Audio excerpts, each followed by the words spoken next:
Boa noite a todos.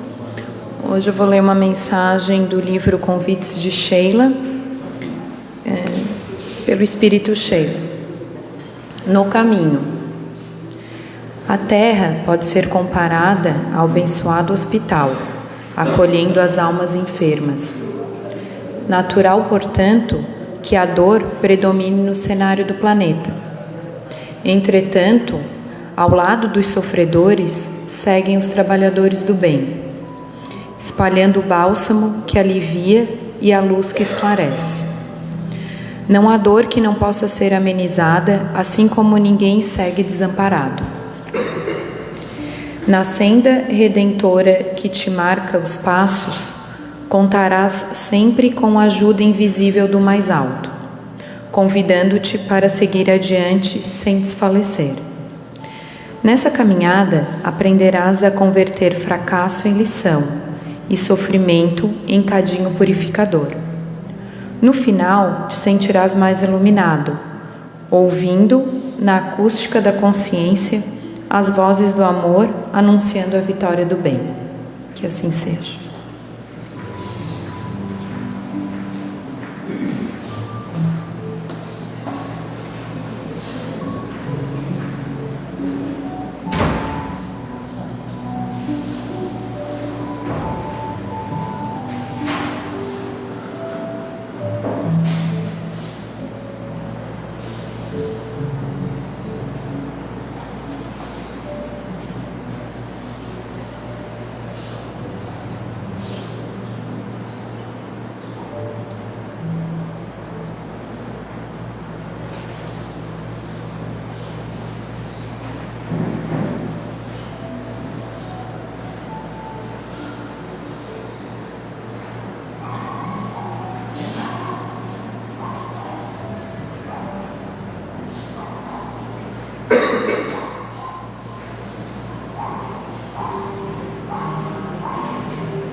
Boa noite a todos, que a paz e o amor do Mestre Jesus se faça presente em nosso meio na noite de hoje.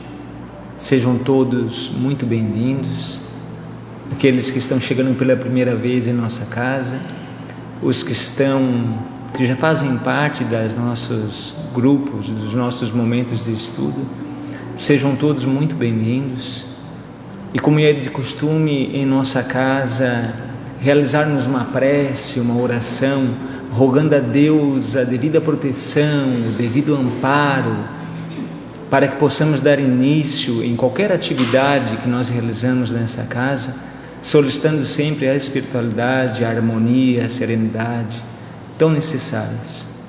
Sendo assim, que nesse instante, todos nós que aqui estamos, com os pensamentos voltados ao Mestre Jesus, a Deus nosso Pai, erguemos a Ti, Pai amado, os nossos sentimentos de gratidão pela dádiva da vida, pela oportunidade concedida a cada um de nós, por todo auxílio, por todo amparo, por toda proteção que recebemos, Pai amado, por meio dos Teus benfeitores, desde o instante em que acordamos na data de hoje, no dia de hoje, até o presente instante.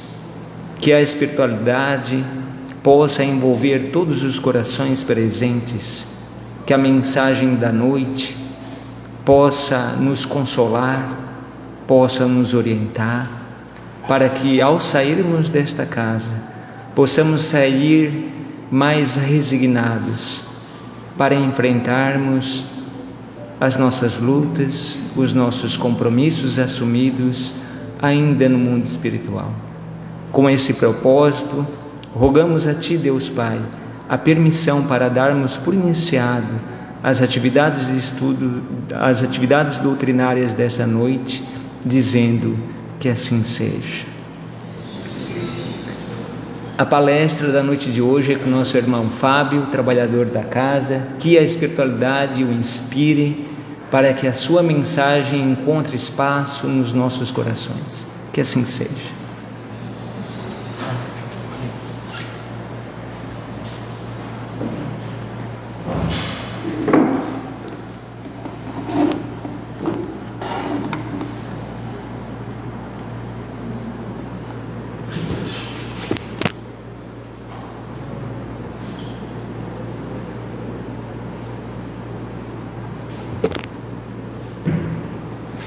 Boa noite a todos.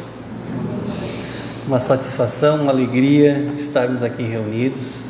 Pedimos a espiritualidade superior que nos auxilie para que possamos ter momentos de reflexão e que encontremos subsídios para iniciarmos mais uma semana em busca de paz.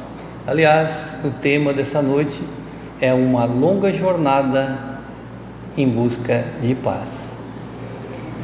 Para iniciarmos esse conteúdo, que foi extraído de diversas obras da codificação espírita, vamos iniciar então buscando alguns subsídios da Gênese.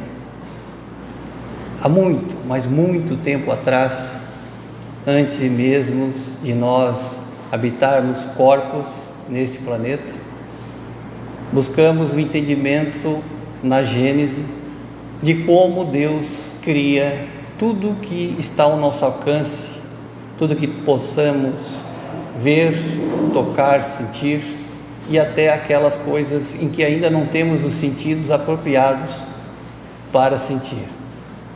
Então a Trindade Divina, Deus acima de todas as coisas, a inteligência suprema, causa primária de tudo que conhecemos, utiliza de elementos material e espiritual, unindo essas duas grandezas para construir, através da inteligência divina, os corpos, as galáxias, os planetas, os planos habitados, os quais ainda teremos a oportunidade de conhecê-los.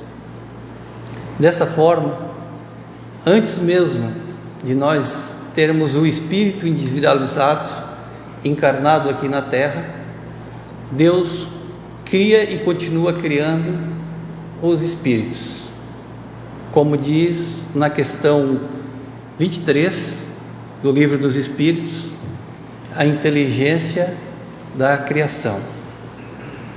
Mas enquanto o espírito não está individualizado, ou seja, tem o reconhecimento de si próprio, tem a capacidade de pensar, ele é um princípio inteligente e dessa forma existe e necessita de uma orientação, abarcando conhecimentos ao longo de uma trajetória que passa por reinos: mineral, absorvendo congregação das partículas, vibrando no reino vegetal, lidando com as condições climáticas adaptativas do meio ambiente, agitando-se no reino animal, buscando proteger o seu corpo físico, desenvolve instintos de sobrevivência, até finalmente a individualidade no corpo hominal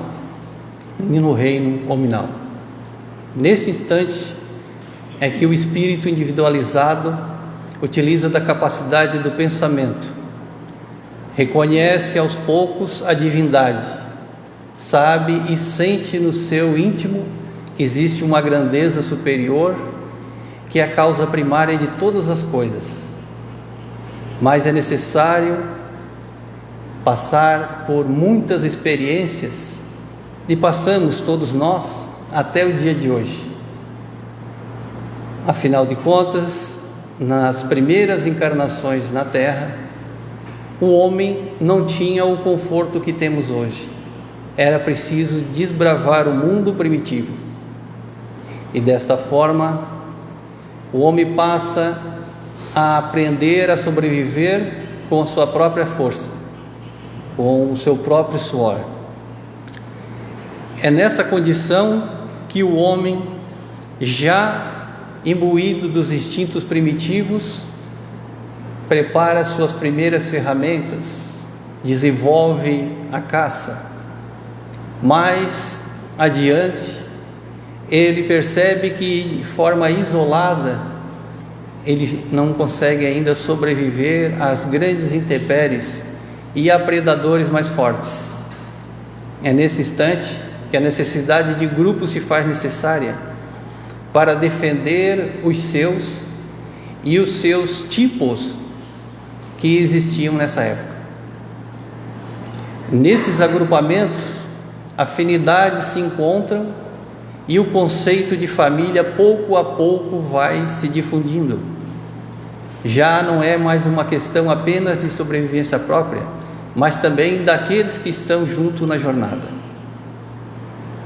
Muito e muito tempo depois, cansados de tanto correr em busca da pega do alimento, percebem que fixar-se em algum lugar faz todo sentido para a melhoria das suas ferramentas, das suas condições, da ajuda mútua.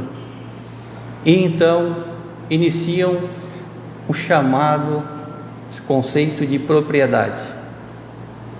Mais adiante ainda, porque o homem é impelido ao progresso e está submetido a essa condição, ele parte para novas conquistas, novos territórios, outros inexplorados, mas com grande potencial. E de lá para cá, muitas guerras, muitos conflitos foram necessários, e sempre o homem em busca da verdadeira paz. No entanto, é com o desenvolvimento intelectual que o homem, em alguns momentos, experimenta a calmaria, a tranquilidade. Mas logo, precedendo de novas conquistas, o homem em busca daquilo que ainda não conhece, do desenvolvimento de outras faculdades, continua inquieto, não sabendo ele que leis imperam sobre todos nós. E muitos e milhares de anos depois, o homem já dotado de certo conhecimento e razão, experimenta 3 revelações.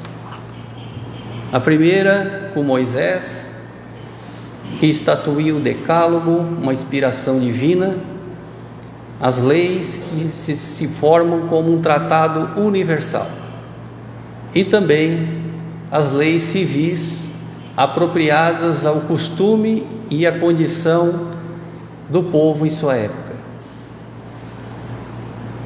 Mais tarde, os profetas anunciam a vinda do Messias, aquele que viria a libertar os povos. Este Messias tão esperado foi anunciado muito antes da encarnação de Jesus Cristo. No entanto, quando Jesus vem à Terra, de uma forma humilde e simples, muitos não o reconheceram. E até hoje ainda temos alguns povos que não o reconhecem. Mas em toda a sua passagem terrena, Jesus aproveitou de todos os momentos e oportunidades para dar uma exemplificação. Uma das mais importantes é provar para cada um de nós que não é de onde nascemos ou de onde fomos colocados que determina o nosso fim, mas sim a fé em Deus, as decisões corretas que vão engrandecendo o homem e a mulher de bem no nosso plano. Dessa forma, te contou Jesus com muitos colaboradores, aqueles que antecederam a sua chegada, como Zacarias e Isabel, mãe de João Batista e primo, que viria a ser primo de Jesus, Maria e José, que conceberam, criaram e protegeram Jesus enquanto criança. Mais tarde, já adulto, Jesus escolhe os 12 que formariam um apostolado para que o seu legado pudesse ter uma continuidade sólida. Muitos deles tiveram dificuldade em aceitar e entender a grandiosidade de que era estar ao lado do governador terrestre. E alguns faltaram com ele nos momentos mais críticos. Só para citar, nós nos lembramos em várias situações dos 3 momentos em que Pedro nega Jesus, de que Judas troca a guarda de Jesus por algumas moedas, e que é surpreendido em sua ilusão ao ver que o seu plano não deu certo. Mas tem uma passagem que a gente muitas vezes não mergulha nesse conhecimento para compreender como Jesus era grandioso e como ele percebia a alma humana. Em João 18, de 4 a 9, momentos antes de os soldados romanos prenderem Jesus, ele vem à frente dos apóstolos e 2 vezes se apresenta aos soldados. Pergunta: quem vocês vieram buscar? E eles, os soldados, respondem: a Jesus. E ele diz: eu sou Jesus. Os soldados estremeceram diante da autoridade de Jesus, porque ele se entregava espontaneamente. E mais uma vez, Jesus os instiga a cumprirem a sua missão. E ele diz: já não falei a vocês que eu sou Jesus? Levai-me e deixe estes irem. Estes irem eram os apóstolos. Então, inclusive a Judas, para que se cumprisse uma fala dele, de Jesus, que não perdi nenhum dos que me destes. Uma oração que ele fazia a Deus. Ele pedia a Deus que intercedesse por aqueles que ficariam após o seu desencarne, em especial os apóstolos, que eles fossem protegidos das tentações do mundo e que Jesus faria tudo o necessário para que nenhum deles se perdesse antes da sua partida. Lógico que a maioria deles, exceto João, foram sacrificados em nome de Deus e de Jesus. No entanto, nenhum deles sucumbiu às tentações terrenas.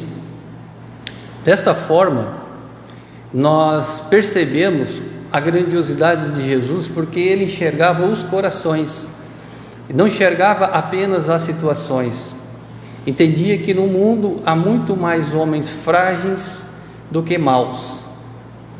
E relatam as obras espíritas em que Jesus, ao desencarnar na cruz, tomou providência imediata de visitar a Judas nas profundezas do abismo, porque ele se encontrava em dor tremenda, em sofrimento, porque recaiu em sua consciência o erro que havia cometido.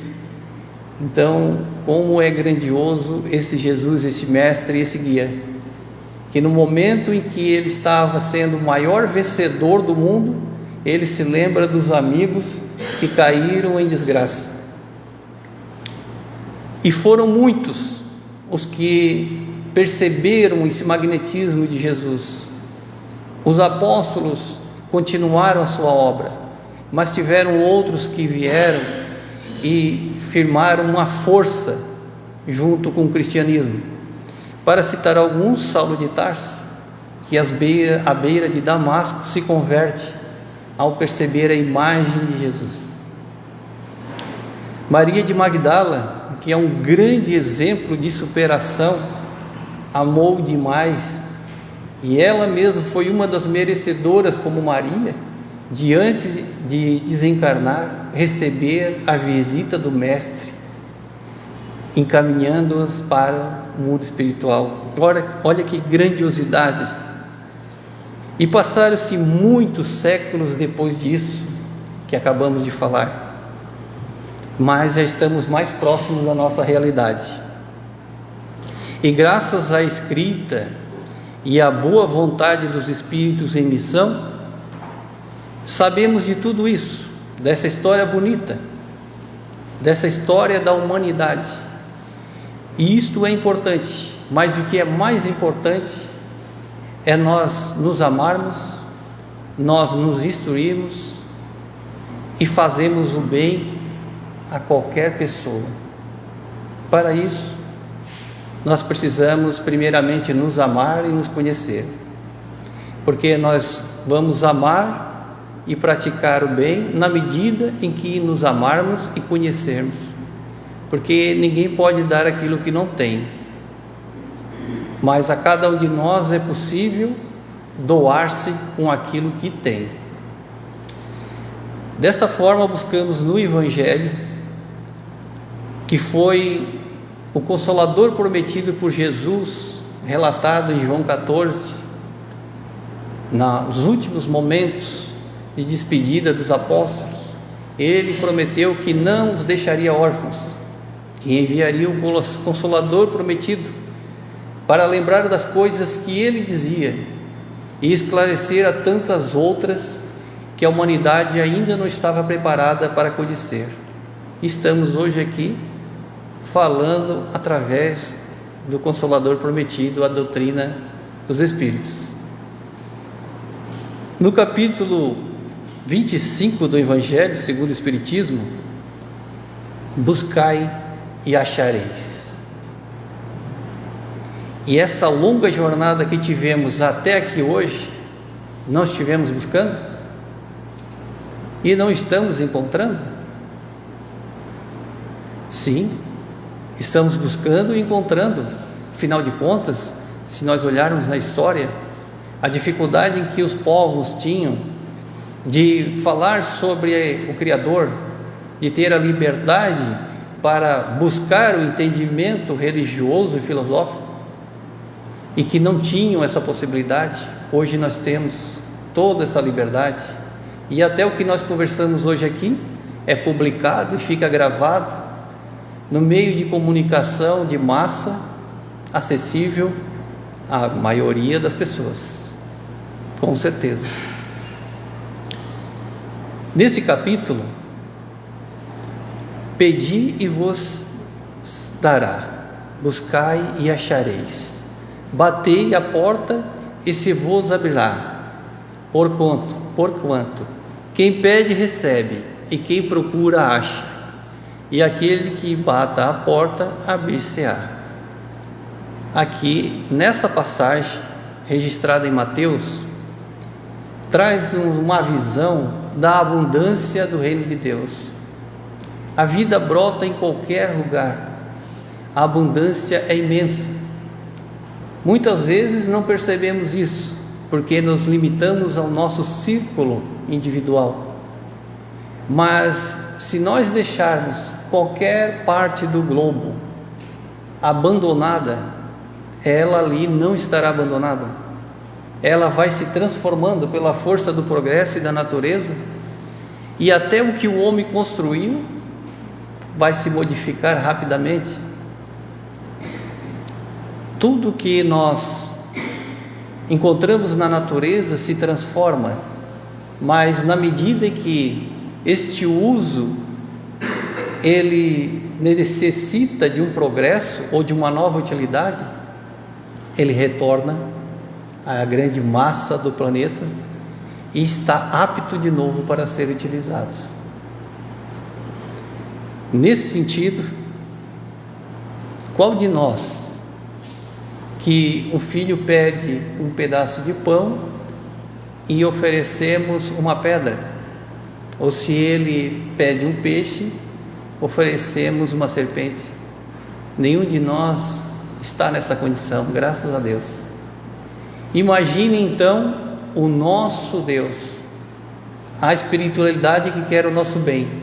Se nós que estamos na jornada do aprimoramento já temos essa condição de vibrar e lutar pelo melhor dos nossos, imagine a Deus o quanto Ele nos ama e espera em nós que nos aproximemos dele em imagem, um princípio espiritual, em semelhança à sabedoria, gradativamente buscando essas duas asas do conhecimento para nos aproximarmos à sua semelhança.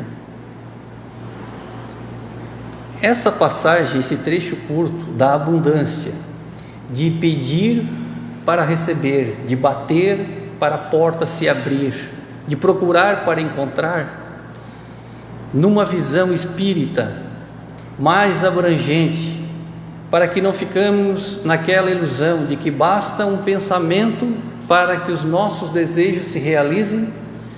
A explicação da doutrina nos diz que a máxima buscai e achareis é análoga a essa outra: ajuda-te a ti mesmo, que o céu te ajudará. É o princípio da lei do trabalho. Ajuda-te pelo trabalho, confia que Deus vai te ajudar, que a providência vai te amparar naquilo que te falta, mas ajuda-te, dá-lhe o primeiro passo, estuda, revê, reflete, e a espiritualidade vai te ajudar. É o princípio, portanto, do progresso, que é filho do trabalho, visto que põe em prática as forças da inteligência. Todos nós temos condições de aprender conosco mesmos, com o nosso meio e com a espiritualidade. Mas é preciso, através do nosso esforço próprio, fazermos o nosso primeiro passo, continuar caminhando nessa jornada como tivemos há milhares de séculos, como princípio inteligente, ainda não individualizado, mas já estamos aqui, dotados do pensamento, e agora, sobre o crivo do livre-arbítrio, podemos optar pela nossa jornada, para que ela seja mais leve, para que ela seja mais vitoriosa, porque afinal de contas já temos o caminho, a verdade e a vida está em nós. Cristo esteve na terra, exemplificou a todos nós como viver em sociedade. Claro que outras adaptações são necessárias para o nosso instante. Não podemos seguir ao pé da letra algo que aconteceu há milênios. Só um exemplo disso é como naquela época existia uma camaradagem onde os apóstolos poderiam sair desprovidos de alimentação, de vestuário, para pregar a palavra do Senhor, e iam a várias cidades. Não tinha animais de tração para auxiliá-los, não tinha carro, não tinha celular, não tinha nada, mas existia camaradagem entre os povos, e os viajores eram acolhidos em sua casa, recebiam água, alimentos e até o pouso necessário para continuar essa jornada. Se nos dias atuais os apóstolos, que são todos nós, partíssemos como naquela época, certamente a estratégia precisaria de adaptações. Nem todos estão dispostos a receber alguém estranho em sua casa, de dar um conforto, mas nós temos hoje muito mais condições. Nós temos a internet, nós temos os livros, nós temos os nossos grupos de estudo, nós temos os nossos centros onde viemos receber uma palavra, e até dar uma palavra, vejam que as coisas estão muito mais facilitadas hoje em dia. Pois bem, o nosso progresso, apesar de muitas vezes não percebermos, tanto coletivamente como individualmente, por às vezes pensarmos que estamos muito devagar, ele ocorre. Mas ele ocorre por um mecanismo, um dos pilares da doutrina espírita, que é a reencarnação. Imaginemos que todos nós, com o conhecimento que temos aqui, se viéssemos a óbito hoje e não tivéssemos o mecanismo da reencarnação,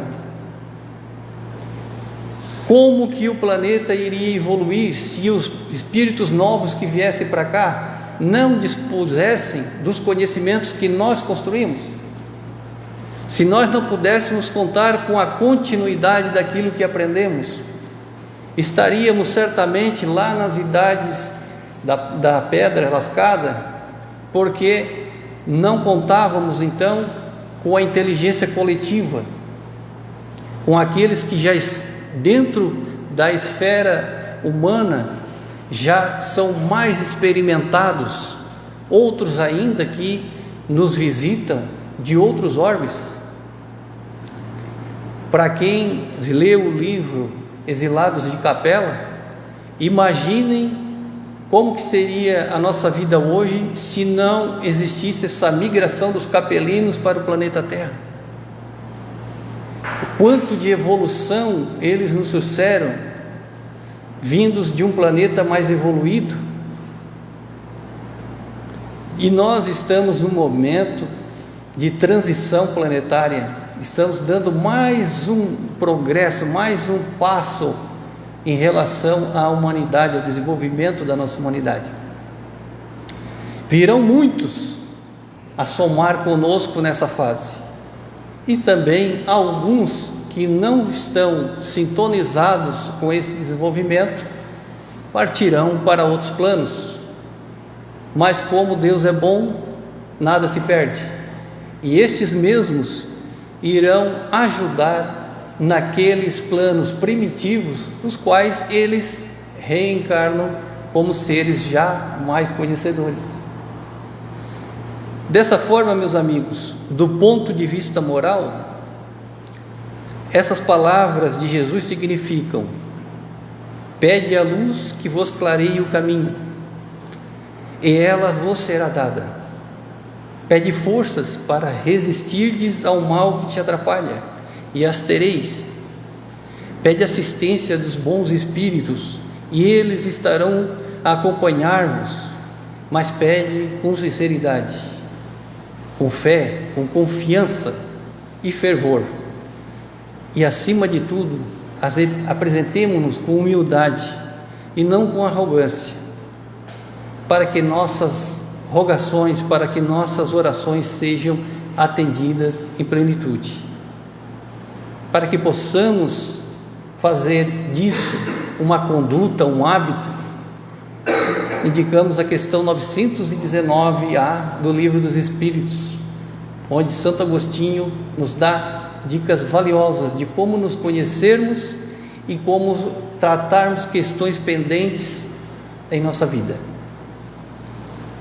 Para ilustrar um pouco sobre essa longa jornada e a paz tão cobiçada, tão buscada entre nós, estou buscando aqui, fora da doutrina espírita, uma historieta para ilustrar essa questão da paz, a paz interior, a verdadeira paz.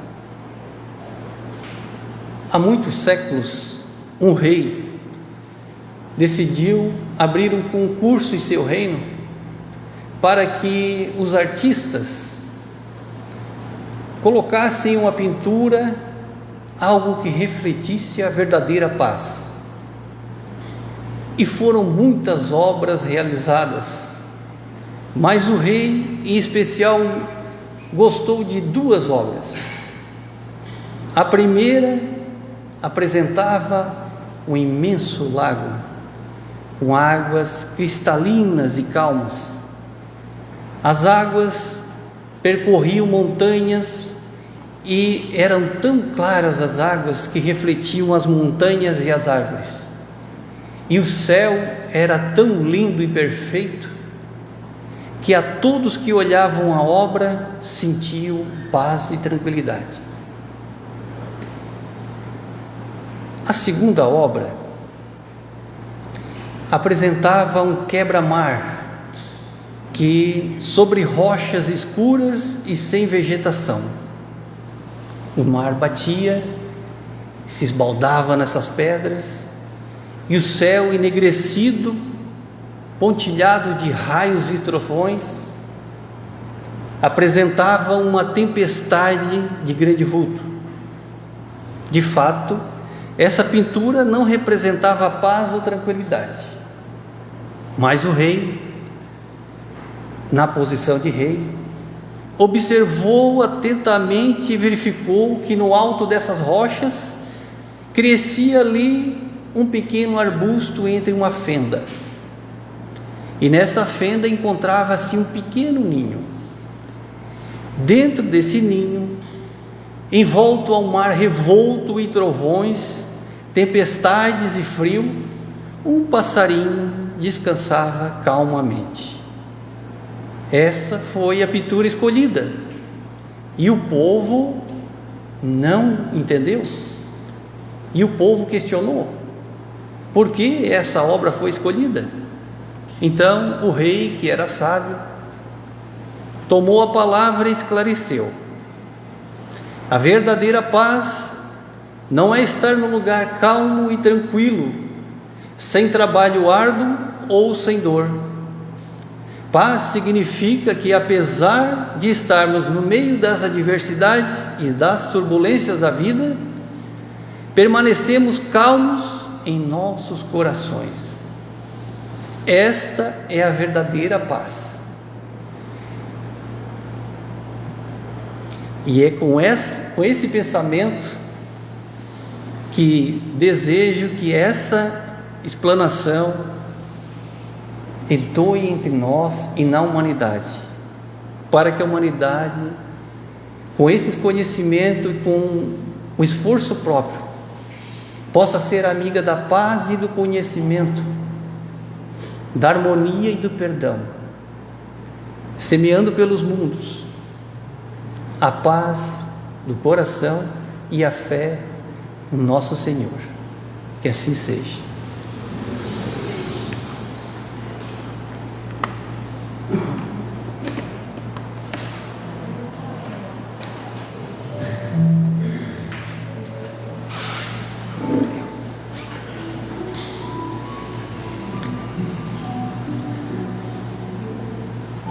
Uma vez mais, convido a todos para conversarmos com Deus, que possamos buscar até diante de nós a imagem majestosa do Mestre Jesus, presente junto de nós, a nos consolar em todos os momentos de nossa existência. Pai de amor e bondade, te agradecemos, Senhor, pelo teu amor, por sua misericórdia, que nos acompanha desde sempre.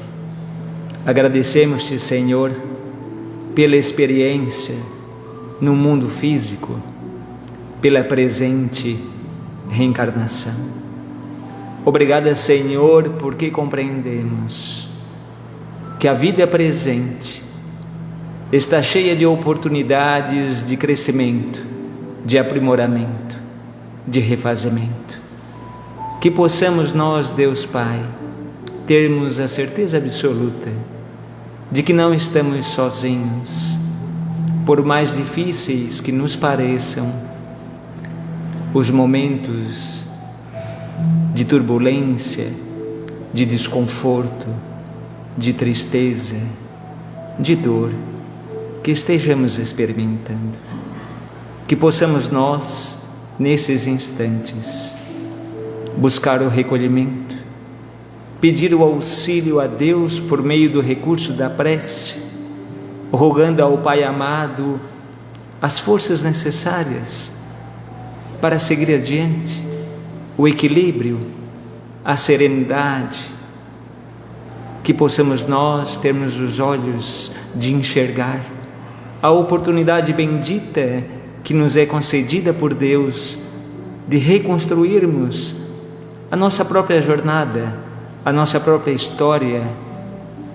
Pai de amor e bondade, te agradecemos pelos anjos de luz, pelo Espírito protetor que todos nós temos, pelas pessoas que conosco convivem, na figura do pai, na figura da mãe, dos irmãos, dos tios, na figura de um amigo, aonde estejamos, que possamos contar com essas criaturas que hão de sempre nos auxiliar, nos amparando, nos iluminando e nos guiando.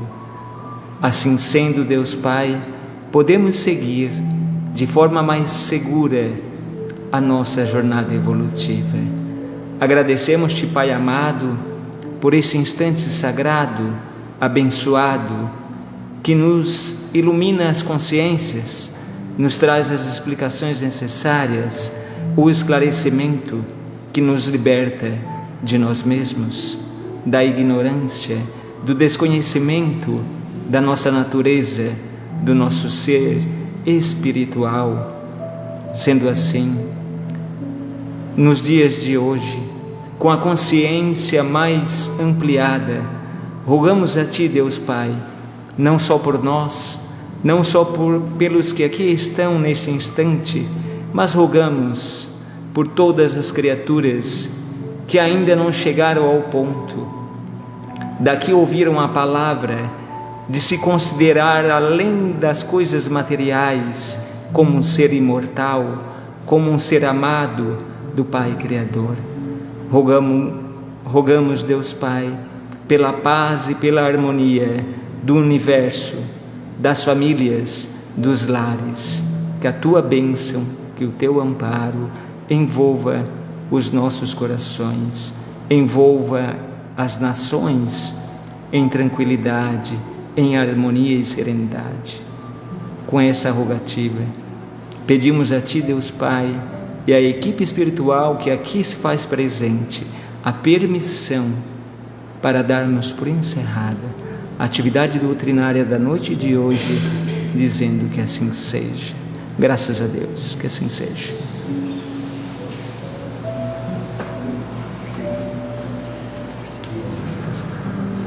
Maravilha.